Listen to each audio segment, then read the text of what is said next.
5月2日，正值国际劳动节小长假期间，正当国人又一次创造小长假旅游经济又一波高潮的时候，有一个事件正用迅雷不及掩耳之势，迅速冲上国内外各大热搜。神级游戏陪玩，年仅21岁的胖猫被曝与27岁的女友相恋2年期间，被女友榨干51万人民币。最后一次，女友突然反悔，不愿与胖猫登记结婚，并用自己是女童的卑劣借口，强制应允胖猫断崖式分手。胖猫在悲愤之余无力承受严重超出自己能力的沉没成本，从重庆长江大桥一跃而下。事件曝光后，众网友在悲愤心疼胖猫的同时，纷纷通过外卖平台外送胖猫生前心心念的麦当劳，希望胖猫能够吃饱后再上路，以达哀思之情。但令所有人不曾想到的是，网友在包括茶百道、蜜月冰城、华莱士、纽约堡、猪小小、螺蛳粉等诸多知名品牌所在外卖平台通过外送的方式将所购食品送至重庆长江大桥事发地，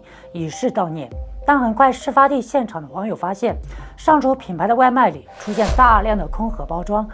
以及用白开水冒充的奶茶，一时激起千层浪。网友们开始灌爆上述品牌这枚平台的同时，一场有一条人命折射出的各大商家罗生门事件，在这个假期不无讽刺的魔幻上演。朋友们，故事讲到这里，你的脑海里是不是也和万象一样想到了我们曾经关注过的2起案件？一个是超级捞女翟欣欣案，另一个是北大包丽被变态男友精神虐待案。而今天我们将要关注的这个案件，更像是2个案件的综合体。胖猫被女友弹出精神 PUA 的同时，不断被女友以各种借口打零花钱，2年的时间里所打款项高达51万元人民币。而胖猫自己每天所食的外卖，每餐仅只有10块钱人民币。有时为了节省几毛钱的饭钱，会把已经订好的外卖退掉重订。那么问题来了，众所周知，2023年6月9日，捞女翟欣欣已被刑事批捕。2023年6月15日，穆林汉被以虐待罪判刑3年2个月。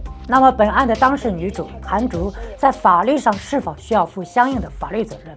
如果负，需要负什么样的法律责任？而整起事件的当事人胖猫到底都经历了什么样的心路历程？是什么一步步将他推入了万劫不复的绝路？而那些正在做舔狗或者准备做舔狗的男人备胎现金钱包们，真的不试着擦亮你们的双眼，好好想想你那一厢情愿所谓爱情里的捞女们到底是些什么东西吗？鼓励大象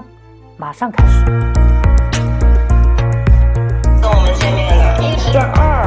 才转20米，真的没想到这个教训就这么大。大家好，欢迎收看万象奇谈，我是大象。根据媒体已经爆出的情况来看，21岁的胖猫本姓刘，因喜爱一款游戏里的角色，故取网名胖猫，出生于中国大陆湖南省。根据网络曝光的疑似照片，本人其实一点都不胖，甚至还很阳光帅气。很小的时候父母离异，就一直是大姐与小妹与其相依为命，尤其是大姐姐对这个小弟弟一直是十分疼爱，说是长姐如母也不为过。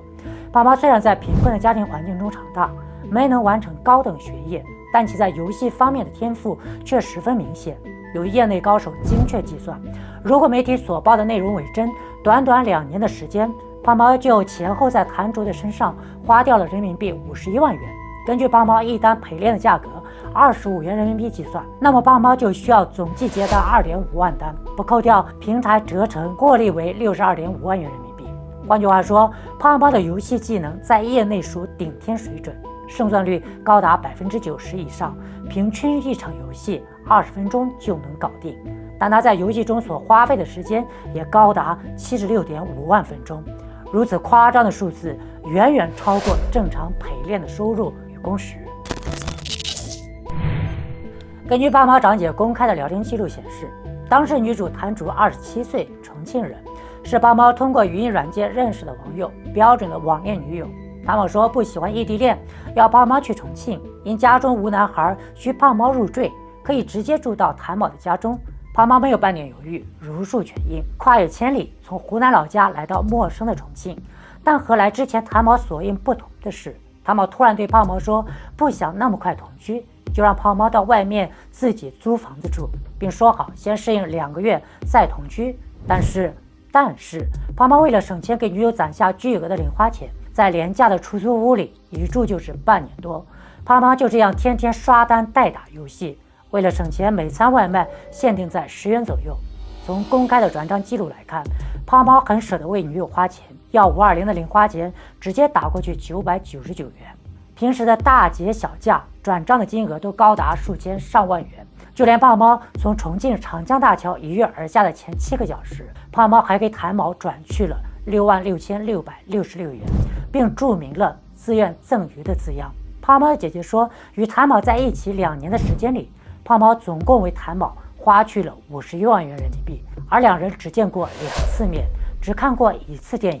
根据目前曝光的材料来看，即使是在这仅有的2次见面，谭某非常排斥肢体的接触，但聊天记录里却老公的欢叫，特别是要钱的时候。今年3月中旬，胖猫给谭某过完生日，买了手机和礼物，花了1万多块。其后，但不知道为了什么，谭某突然对自己冷淡起来。4月份的时候，冷暴力持续升级的同时，谭某对胖猫提出分手，理由荒唐到让人无言以对。他说他发现自己是个女同，比较讨厌男生的触碰，所以现在要提出分手。胖猫的姐姐在其过世后质问谭某，既然确认自己是个女同，为什么不早些和弟弟分手，又为什么一直要用弟弟的钱呢？当然，我想谭某是无论如何都不会回答这个问题的。4月11日凌晨4点，已经临近崩溃边缘的胖猫走向重庆长江大桥。在其之前，胖猫一直试图挽回这段感情，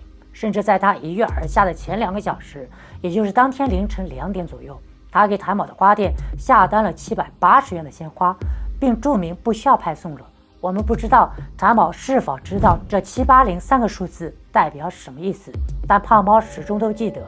这一天是他们在一起的第780天。只是这个时候，谭某照旧和他的那些夜场小姐妹们过着纸醉金迷的生活。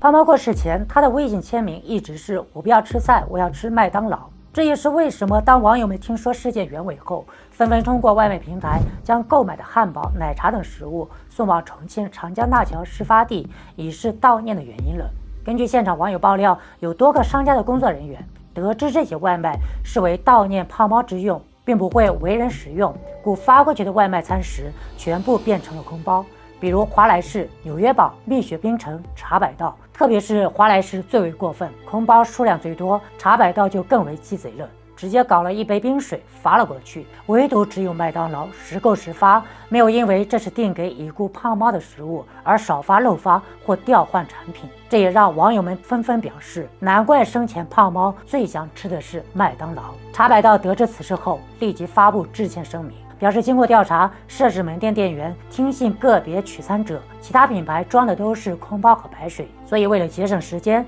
才跟着一起装了空包和白水。经调查，大约有40个订单装的是冰水。事发后，茶百道表示已经将涉事员工开除，门店保证金也被扣除。至于那些订单，茶百道也会全部退款，并做10倍赔偿。最后，茶百道也以胖猫的名义向四川省青少年发展基金会捐赠100万元人民币，用来关爱青少年。紧随其后，5月3日，冰雪冰城、华莱士、纽约堡、猪小小螺蛳粉5家品牌陆续致歉。查实旗下门店因订单激增以及误听传言，曾送出数十个空包外卖。官方对此道歉，并分别对涉事门店做出闭店解约、停业整顿等处罚，对涉及的订单全部退款，并给予10倍金额补偿。其中，茶百道、华莱士、蜜雪冰城宣布开除涉事员工。同日，重庆渝中市场监督管理局工作人员回称，已经接到多个电话反映此事，建议消费者提供单号以及拆开空包的证据，向12315反映，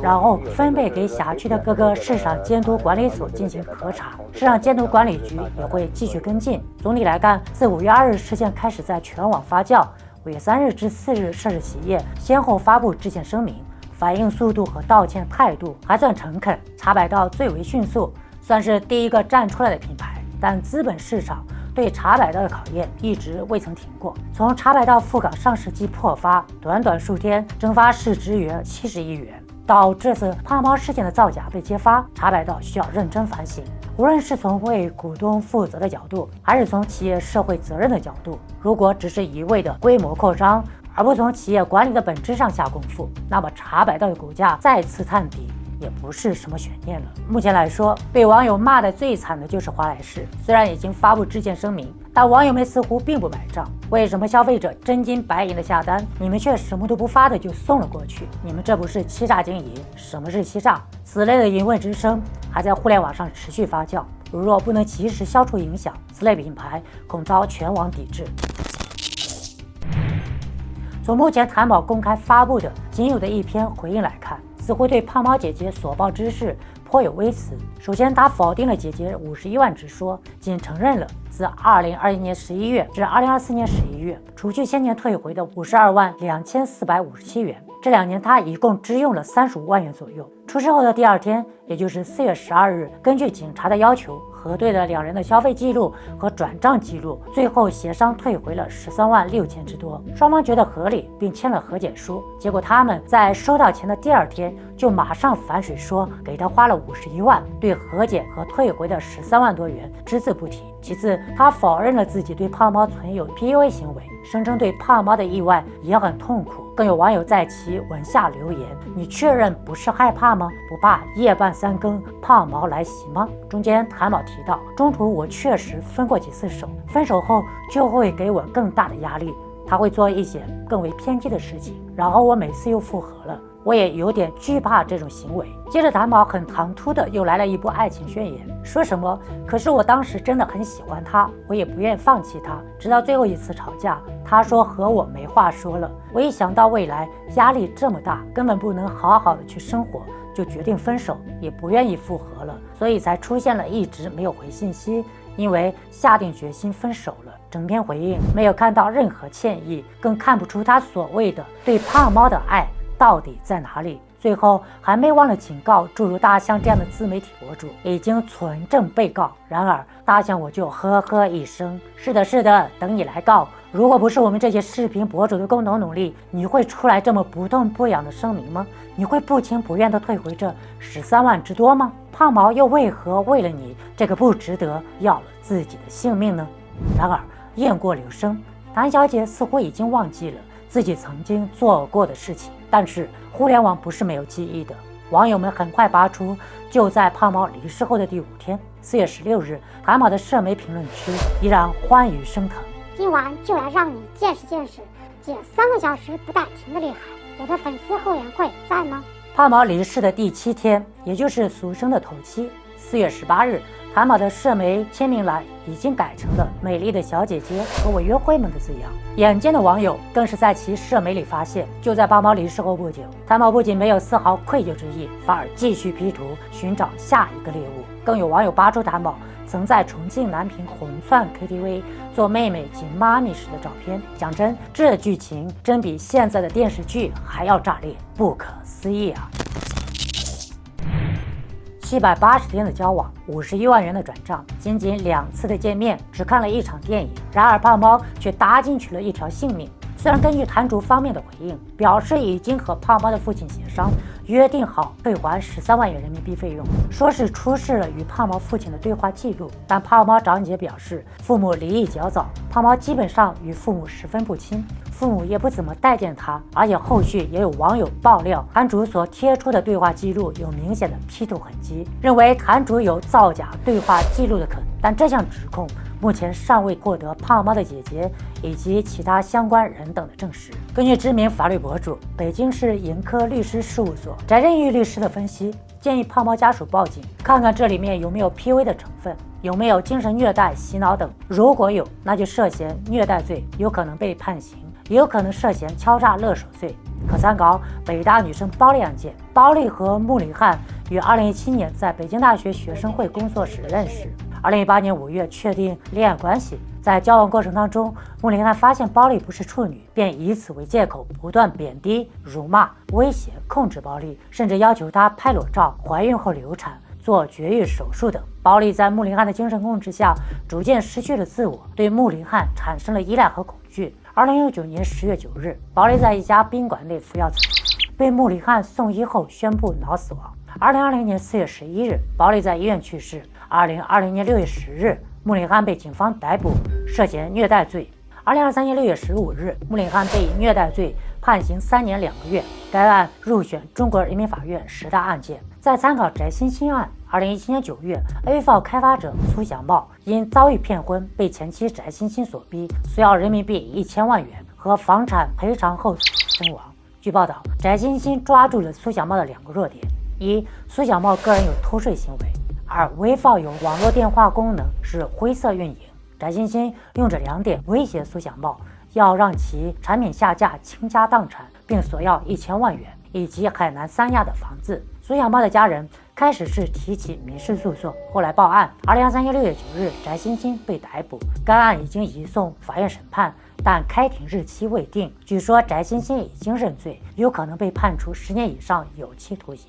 不过这2起案件，公安机关开始时都未立案。包丽家属、苏小茂家属持续多年进行控告，再加上舆论的加持，最终警方还是立案。穆林汉、翟欣欣才受到刑事追究。另外，根据《新京报》发布由柯景雄律师撰写的《胖猫事件：法律能做些什么》一文中指出，从当前信息来看，谭某与胖猫之间的恋爱也存有较为明显的经济特征。胖猫的转账目的是为了维系感情，希望与谭某共同生活。此前的翟欣欣之所以被判处退还赠与，主要原因在于法院认定存在胁迫情形。根据民法典的规定，胁迫、欺骗的情形，民事主体实施的民事行为可以请求人民法院撤销。如果谭某存在利用自己在感情中的优势地位，以分手为借口，胁迫胖猫做出非真实意愿的赠与，胖猫的家属可以请求法院撤销赠与合同，要求谭某返还。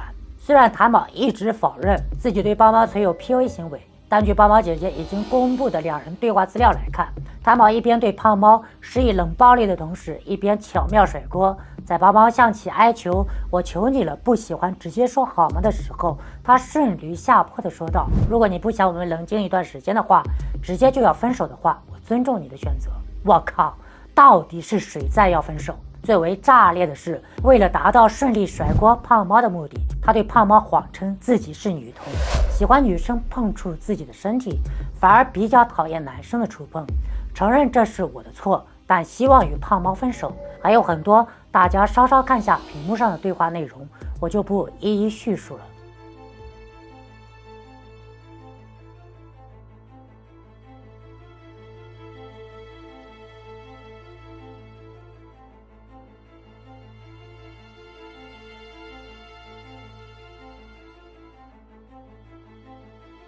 当然，所有法律的责任承担的前提是要存在相应的违法行为，在没有确凿证据支持、没有经过法律程序的情况下，谁也不能轻易的给一个人定罪。具体到胖猫之死，无疑尚需要等待后续相关事项依法推进与认定。但我们必须明白，不管是苏小茂、包丽还是胖猫，都是在爱情当中失去自我之人。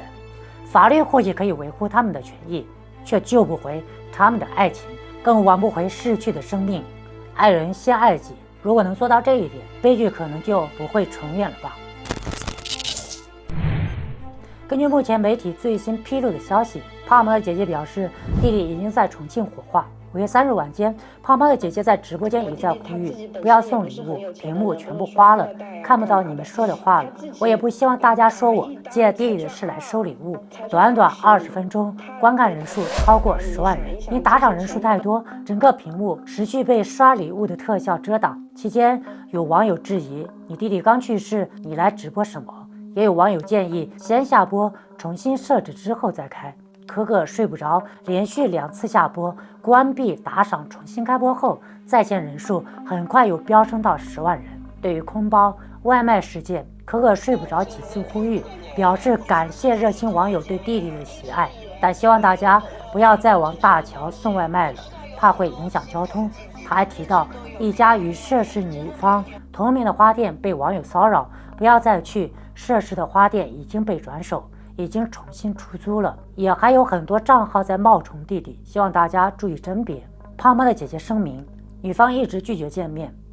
女方是拒绝跟我们见面的，她说警察目前没有要和女方和解的意思，网传的私下正在谈判是假的。对于案件的最新进展，万象也会继续追踪跟进，并及时向大家汇报。本篇逐字稿截稿的时间是5月4日晚间23点。以上，感谢收看今天的节目，记得订阅万象的频道，